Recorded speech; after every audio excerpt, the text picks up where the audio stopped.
여러분 그런데 이제 유의해서 이스라엘 역사에서 우리가 유의해서 보아야 될 게 있어요. 여러분 열왕기상 열왕기하도 마찬가지고 역대상 역대하 그것뿐만 아니라 이스라엘 전체 역사를 보면 늘 이 다람쥐 쳇바퀴 도는 것 같았잖아. 그러니까 이스라엘이 은혜를 받았다가 다시 떨어지면 영적인 고난에 임하고 그 고난이 있으면 다시 회개하고 그들이 그리스도인이라는 증거거든. 그러니까 다시 또 돌아와서 영적 기쁨을 누리고 승리하는 느낌을 가졌다가 다시 또 떨어지고 이렇게 계속 돌고 돌았잖아요. 그쵸? 이런 역사가 반복되는 것을 아버지가 구약에 쓰시기 위해서, 우리 성경에 써놓기 위해서 그 역사가 이렇게 반복된다라는 것을 쓰기 위해서 아버지가 같은 얘기를 계속 써놓은 게 아니겠죠. 예, 예. 그건 그런 뜻이 아니라 아버지가 끊임없이 인정해주고 용서해주고 다시 불러도 인간의 존재 장식 자체가, 인간의 본성 자체가 원래 그 자신의 존재로만 있으면 반드시 어떻게 될 수밖에 없다는 거? 넘어질 수밖에 없는 존재라는 거야. 못 지킨다는 거예요. 자기 스스로의 힘으로는 아버지가 주신 사랑을, 기쁨을 누린 것을 지키지 못한다는 거예요. 구약의 이스라엘 역사가 끊임없이 반복되는 건 그냥 변화 없는 반복으로 보는 것이 아니라 그걸 통해서 아버지가 우리에게 무엇인가를 보여주는 것인데, 그건 뭐냐면 우리가 첫째로 알아야 되는 것은 우리는 하나님 아버지가 도와주시지 않으면, 진리가 내 안에서 살아 움직이지 않으면 나의 육과 내 마음은 세상으로 향할 수밖에 없고 세상을 향한 선악과의 삶으로 떨어질 수밖에 없다라고 하는 거예요. 그런데 한 가지 더 재밌는 건 뭐냐면, 우리가 역사를 통해서 제가 전에 말씀드렸던 것처럼, 역사를 통해서 본 것처럼 이스라엘 민족은 그냥 똑같은 반복의 역사를 가진 게 아니었어요. 그렇죠? 아담 하나로부터 시작해서, 하와 하나로부터 시작해서 나중에 이스라엘 민족, 이스라엘 국가까지 점점 커졌어.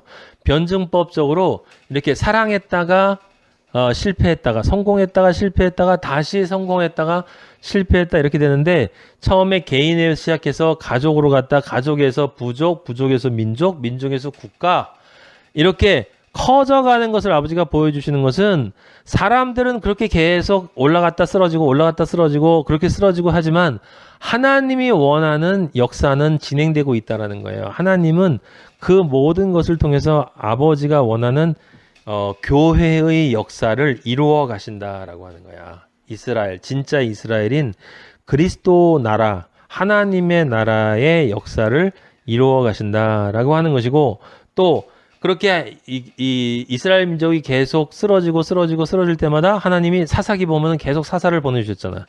사사를 보내주신다는 건 뭐였냐면 모든 예표자들을 보내주신다는 건데, 예수 그리스도를 의미하는 예표자들을 보내주셨는데, 그것은 무슨 뜻이냐면 바로 그 예표자들을 계속 반복해서 보여주심으로써 너희는 쓰러질 수밖에 없는 존재이기 때문에 반드시 쓰러지지 않도록 하기 위해서 언젠가 내가 이들이 예표하고 있는, 아담이 예표한, 노아가 예표한, 아브라함과 이삭이 예표한, 야곱과 이스라엘이 예표한, 모세와 여호수아가 예표한, 갈렙이 예표한, 사사들이 예표한, 그 수많은 사람들이 예표하고 있는 예수 그리스도가 진짜로 온다라는 걸 보여주기 위해서 하나님 아버지가 반복해서 우리에게 약속을 주시는 것이고, 그리고 제일 중요한 건 뭐냐면, 그렇게 반복했지만 이스라엘 민족은 광야 40년을 끝나고 가나안 땅에 들어갔다는 사실이에요. 가나안 땅에 들어갔다는 사실. 여러분이 여기서 두 가지를 꼭 서로 다른 차원으로 기억을 해야 돼요. 무슨 얘기냐? 제가 늘 얘기하는 것처럼, 그리고 목사님들이 늘 이 얘기를 많이 하는데, 광야 40년의 인생살이를 거치고 결국 출애굽 1세대는 다 죽고 아버지께서 아버지만을 의지하고 아버지를 절대적으로 신뢰했던 여호수아하고 갈렙, 그들과 그 다음에 광야에서 태어난 2세대만 가나안 땅에 들어갔다라고 하는 거예요. 거기서 우리가 알 것은 뭐냐면 단 두 명만이 들어갔다. 그 두 명만이 들어갔다라는 것은 둘의 진리가 들어갔다라고 제가 말씀드렸고, 또 숫자가 작다라는 것도 맞는 거야. 왜냐하면 좁고 협착한 길이기 때문에 하나님 아버지만 의지하는 사람들은 그렇게 많지 않다라는 거야. 자, 그것이 하나의 포인트야. 조심하라는 거예요. 근신하고 깨어있으라는 이야기입니다. 더 중요한 포인트는 이스라엘 1세대는 다 죽었지만 이스라엘 전체로 보면 이스라엘의 1세대가 뭘 나타내는 거예요? 이스라엘의 옛자를 나타내는 거야. 옛자. 반드시 죽어야만 해. 옛자는. 여러분, 옛자는 반드시 십자가에서 죽어야만 해요. 죽어야만 한다고. 십자가에서 예수 그리스도가 이스라엘 1세대로 죽은 거라고. 죽었어요.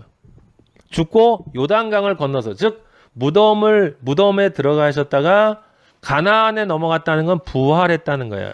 부활했다. 이 세대가 부활했다. 옛자가 죽고 새로운 자로 부활했다. 이 뜻이잖아. 아버지는 이룬단 말이야. 사람들은 중간에 덜덜덜 떨어져 나가지만, 그래서 전부 엄청나게 많은 사람들이 지옥에 갈 것이지만 하나님을 사랑해서 하나님을 선택한, 그래서 하나님을 선택했기 때문에 하나님이 우리를 정말 선택해 주신 그 그리스도인들은 반드시 아버지가 원하는 그 길의 끝에 목적지에 도달하게 된다라고 하는 거예요. 그래서 제가 여러분들에게 늘 말씀드리잖아요. 도착하지 않으면 출발하지 않은 것과 마찬가지라고. 도착하지 않으면 출발하지 않은 거다라고 얘기를 했어요. 자, 그래서 여러분이 기억해야 될 거 이것입니다. 뭐냐면 아버지를 인정하지 않으면 천국에 갈 수 없다. 이게 맞는 말이야. 그죠? 아버지를 인정하지 않은 1세대는 천국에 갈 수 없었어요. 그 다음에 한 가지 더 중요한 게 있는데, 천국에 가기 위해서는 반드시 그 아버지를 인정하지 않는 옛자는 죽어야 되는 거야. 다시 한번. 아버지를 인정하지 않으면 천국에 들어갈 수 없어요. 그게 광야에서 죽어 넘어진 이스라엘 1세대의 이야기야. 그리고 갈렙과 여호수아 이야기야. 아버지를 인정한 둘만 넘어갔어. 그런데 신기한 건 이스라엘 2세대도 갈렙과 여호수아처럼 인정한 건 아니잖아. 그런데 가나안 땅에 들어갔거든. 왜? 새 자이기 때문에. 갈렙과 여호수아의 인도함을 따르는 새 자이기 때문에. 그래서 하나님 아버지를 따르겠습니다라고 하는 맹세를 여호수아 1장에서 한단 말이에요. 신명기 끝에서도 하고. 자, 아버지를 인정하지 않으면 천국에 들어갈 수 없다. 맞는 말이지만 천국에 가기 위해서는 반드시 아버지를 인정하지 않는 옛자는 죽어야 한다. 이게 바로 이스라엘 민족이 우리에게 줬던, 이스라엘 민족뿐만이 아니에요. 성경 전체의 모든 그리스도인들이, 그래서 사울이 죽고 바울이 산다. 이게 아니라 사울이든 바울이든, 그 사울하고 바울은 이름이 다른, 그냥 그 히브리식 표기, 그리스식 표기라고 그랬죠. 옛자, 사울이든 바울이든 사울이라고 불렸던 바울의 옛자는 죽고 새 자로 태어나야만 하나님의 아들이 된다. 그래서 사울이 하나님을 만났을 때 장님이 됐단 말이에요. 장님이 되어 있다는 것은 그가 지금까지 살았던 옛자가 어두움의 존재였다라는 것을 아버지가 표시해 주는 거죠. 네. 그래서 인정하라는 것은 결국 우리가 알고 있는 건 뭐예요? 마지막에 아버지를 인정하지 않는 옛자는 죽어야 된다는 얘기는 옛자가 반드시 다 죽어야 돼. 거기 여호수아하고 갈렙 빼고 나머지는 다 죽었어요. 한 명도 안 남기고 다 죽어야 돼. 그게 죽었기 때문에 못 들어갔다도 맞지만 만약에 그들 중에 한 명이라도 살았으면 못 들어가. 여호수아 갈렙도 그때까지는 못 들어가는 거야. 그러면 우리가 천국 가는 길, 우리가 하나님 아버지, 천국이라는 말 빼고 하나님 아버지가 계시는 그 자리에 가기 위해서는 당연히 어떻게 돼요? 우리의 옛자가 완전히 죽어야 아버지를 만나는 거야. 그래서 예수님이 날마다 자기 십자가를 지고 매일 자기를 부인하고, 한 번에 안 되니까 40년에 걸쳐서 부인하라는 얘기지. 그러니까 우리 전체가 여러분 이렇게 생각하면 돼요. 내가 이스라엘 민족이야. 여기 지금 여기 이스라엘 민족 몇십만 명이 여기 지금 저기 조각으로 붙어 있단 말이에요. 이게 옛자야, 옛자. 옛자 하나씩 죽여야 된다. 이렇게 꼬집어서 죽여야 돼. 이렇게 다 죽여야 돼. 다 여기서 이 세상에서 여러분 하나님 여기서 이 세상 떠나기 전에 이거 다 죽여야 돼. 다 죽여. 그래서 진짜 죽을 때 아버지가 참 신기하게 만들어 놓으신 거는 사람들이 제가 저기 철학 얘기할 때 그런 얘기를 했었는데 이 세상 인간들은 사람이 죽으면 심장이 죽었다고 그냥 묻어버리거든. 근데 심장이 죽었다고 죽은 게 아니거든. 심장이 죽어도 뇌가 멈추든 심장이 멈추든 뭐가 죽었건 그건 죽은 게 아니라 심장만 멈춘 거야. 우리 몸 안에 있는 모든 세포들은 살아있다니까. 모든 세포는 살아서 아직 양분이 있기 때문에 양분하고 산소가 있기 때문에 여러분과 저의 세포는 심장이 멎어도 계속 살아서 움직여요. 땅속에 묻혀도 이 세포는 살아있다고. 근데 그 세포 하나하나까지 다 죽어야 돼, 다. 그래야 죽는 거야. 그걸 인간들은 썩는다고 그래요. 썩는다고. 근데 썩으면 냄새 나니까 자기들 냄새 맡기 싫어서 그러는 거예요. 그 실제로 썩기 시작하면 다시 부활하는 놈은 없으니까. 나사로 빼고는 없었잖아. 하나님이 개입하기 전에는 일단 썩기 시작한 놈은 다시 부활하는 점이 없으니까 묻어버려도 돼. 어차피 그 세포들 다 죽을 거다. 일단 심장이 멎었으니까 심장 세포들 다 죽을 거다. 아버지는 뭐라고 얘기하냐면 거기 있는 거 하나도 빼놓지 않고 세포가 다 썩기 전에는 너의 몸의 세포가 썩듯이 너의 옛자, 옛 영, 옛 혼 그것이 깨끗이 하나씩 다 썩어야 진리의 세계로 넘어올 수 있어. 그 티끌 하나도 남아있으면 못 넘어와. 이 소리예요. 예. 그러니까 예수님이 얘기하신 게 바로 그 뜻이에요. 그 뜻. 이스라엘 민족을 통해서 우리에게 보여주는 아버지의 진리는 그 얘기인데 사람들이 늘 못 들어간 것만 자꾸 이야기를 하기 때문에 이걸 기억하세요. 그리스도인들에게는 우리에게 일어나는 모든 일들은 아버지의 사랑의 막 안에서 일어나는 거야. 사랑의 테두리 안에서. 여러분, 그걸 잊어버리면 안 돼. 내가 이 세상에서 살아서 제가 아버지를 만나고 그 48년 동안 혼자 잘난 척하고 살았던 인생이 죽고 하나님 아버지를 만나서 지금 지나온 이 세상 동안 그 아버지가 사실은 그때뿐만이 아니야. 제가 가만히 생각하면 전 초등학교 때 아버지를 만났어요. 초등학교 때. 근데 세상이 좋아서 자꾸 나갔던 거지. 그게 이스라엘 민족의 삶이었던 거야. 그러니까 이 제자들의 삶이었고. 그게 그건 거예요. 성령을 받기 전에는 예수님을 믿어도 그렇게 왔다 갔다 하는 거야. 근데 그 모든 것이 다 하나님의 사랑의 테두리 안에 있어. 사랑의 테두리 안에. 그걸 잊어버리면 안 돼요, 여러분. 이걸 기억해야 돼요. 그러니까 합력해서 선이라고 얘기하는 거예요. 이 안에 있는 건 다 선이기 때문에. 자, 이제 조금만 한 단계 깊이 들어가서 이제 얘기를 해보면, 그게 이거예요. 무슨 말이냐면, 하나님을 인정하라. 라고 했는데, 사실 있잖아요, 여러분. 정말 중요한 건, 내가 여호와를 인정하는 게 아니에요. 내가 세상으로부터 인정받는 것도 아니야. 진짜 중요한 게 뭐야? 여호와로부터 내가 인정받는 거야. 범사의 여호와를 인정하라? 범사의 여호와를 인정하라는 것은 오해하지 마요. 내가 뭔데 여호와를 인정해줘? 나 참 웃겨 정말. 아우 하나님이세요. 훌륭하십니다. 우리 요엘이 말처럼 굿잡. 어저께 우리 아버지가 김치 냉장고를 하나 선물해 주셨는데 요엘이한테 감사기도 그랬더니 요엘이가 굿잡. 아버지가 기뻐하시는 게 느껴져. 아버지를 인정해 줬으니까. 아버지를 인정해 주는. 근데 우리가 아버지를 인정해 주는 건 아버지가 인정하셨기 때문에 인정할 수 있는 거예요. 아버지한테 인정받는 게 우리가 무슨 아버지를 인정해. 뭘 안다고. 아버지가 누군 줄 안다고 우리가 인정을 해. 하나님이 세상의 창조주라고. 창조주가 뭔데? 창조를 어떻게 했는데? 과학자 중에 그거 하나라도 제대로 아는 인간이 있어요? 없어. 뭐 몇십 년, 몇억 년, 뭐 어쩌고저쩌고 말들은 굉장히 많이 하는데 조금 아는 거 가지고, 에? 하나님이 누군 줄 알고 우리가 인정을 해. 그냥 우리가 여호와를 인정하는 건 무슨 뜻입니까? 내가 여호와를 인정할 수 없는 존재임을 깨닫는 거예요. 나는 여호와를 인정할 수 없는 존재예요. 내가 정말 원하는 건 여호와를 인정하는 게 아니라 여호와로부터 내가 인정받는 거예요. 그게 진짜 여호와를 인정하는 거야. 알았어요?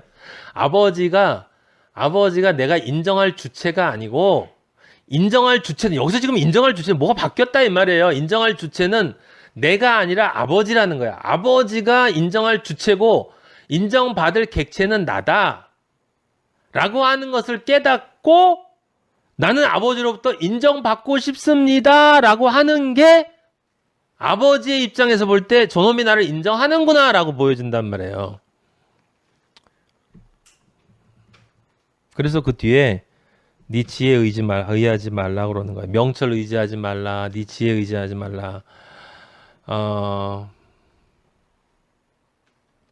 그냥 머리는 그냥 이렇게 확 주사를 놔서 마비를 시켜라 제발 좀 할 수 있으면. 근데 그게 그렇게 해도 안 돼. 저는 그런 생각도 하고 했었어요. 그냥 콱 내 머리를 마비. 나중에 순교를 한다면 마취주사를 딱 놓으면 얼마나 좋을까. 별의별 생각을 다 한다니까. 그러면 기쁨으로 찬양할 수 있겠지. 그럼 안 돼. 고통을 다 당하면서 기뻐할 수 있어야 되거든. 그리스도인은 그게 그리스도인이고, 그래야만 세상에 감당하지 못하는 존재가 되는 거예요. 네? 저기 고린도후서 10장 18절 보세요.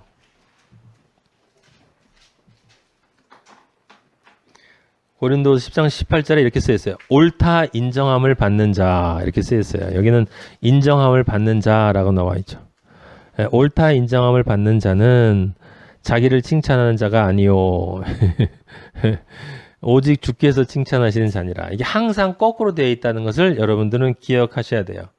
내가 아버지를 위해서 이렇게 잘 믿었는데, 열심히 난 그래 최선을 다해서 믿었는데 도대체 나한테 아버지 해주신 게 뭐냐고. 그거 호로자식이라는 그런 거를 네 단어로. 옳다 인정함을 받는 자는 자기를 칭찬하는 자가 아니요 오직 주께서 칭찬하는 자니라. 디모데후서 2장 15절에 보면, 디모데후서 2장 15절, 너는 진리의 말씀을 옳게 분별하며 부끄러울 것이 없는 일꾼으로 인정된 자로. 그러니까 우리는 아버지한테 옳다 인정함을 받아야 돼. 옳다고. 너 옳다 하고 인정을 받아야 된다니까. 그 옳다고 인정받는 건 뭐예요? 의의 존재로 인정받는 거야. 넌 의롭다 라고 인정을 받아야 돼. 그래서 예수 그리스도가 있어야 되는 거고, 그 다음에 일꾼으로 인정돼야 돼. 하나님 아버지가 너 내 일꾼이다. 야, 진짜 너 내일 해도 되겠다. 내가 널 나의 도구로 쓰겠다. 하나님이 사용하시는 일꾼은 또 예수 그리스도밖에 없어. 그게 예수 그리스도가 내 안에 있어야 되는 거야. 예? 물론 그 전에는 로마서 4장 8절에 얘기하는 것처럼 그 죄를 인정하지 아니하실 사람, 아버지가 나의 죄를 인정하지 않는 것을 먼저 경험해야 되고, 그리고 조금 전에 고린도서 10장 18절에 옳다 인정을 받는 그것처럼 시편 1편 6편에도 보면, 시편 1장 6편에도 보면 무릇 의인들의 길은 여호와께서 뭐 하신다? 인정하시나. 그렇죠? 무릇 의인들의 길은 여호와께서 인정하시나. 그러니까 우리는 아버지한테 인정받는 게 아버지를 인정하는 거라니까. 아버지한테 인정받는 사람만 아버지가 제가 나를 인정하는구나 라고 인정해 준단 말이에요, 이게. 그러니까 생각이 없는 놈은 이거 이해할 수가 없어. 예. 성경을 공부하지 않는 사람은 안 돼요. 공부해야 돼요. 아버지가 나한테 너 옳다, 아들아. 너 나의 일꾼이다, 아들아. 너 죄가 없어, 아들아. 너 의야, 아들아. 이렇게 인정을 해주는 그 자가 어떤 존재냐면 바로 나는 아버지를 인정해주는 주체가 아니라 아버지로부터 인정받아야 될 자입니다 라는 것을 아는 자만이 그렇게 될 수 있다라고 하는 거예요. 그러니까 이제 결론을 얘기하면 뭐가 되는 것입니까? 내가 진정 원하는 것은 인정하는 것이 아니라 인정받는 것이다를 알아야 한다. 그게 핵심이에요. 핵심이고 또 하나는 여호와를 인정하는 것은 지금 여기 잠언은 여호와를 인정하는 것은 여호와로부터 인정받는 것과 동의어예요. 동의어. 여호와를 인정하는 것은 여호와로부터 인정받는 것이다. 다시 한번. 여호와를 인정하는 것은 여호와로부터 인정받는 것이다.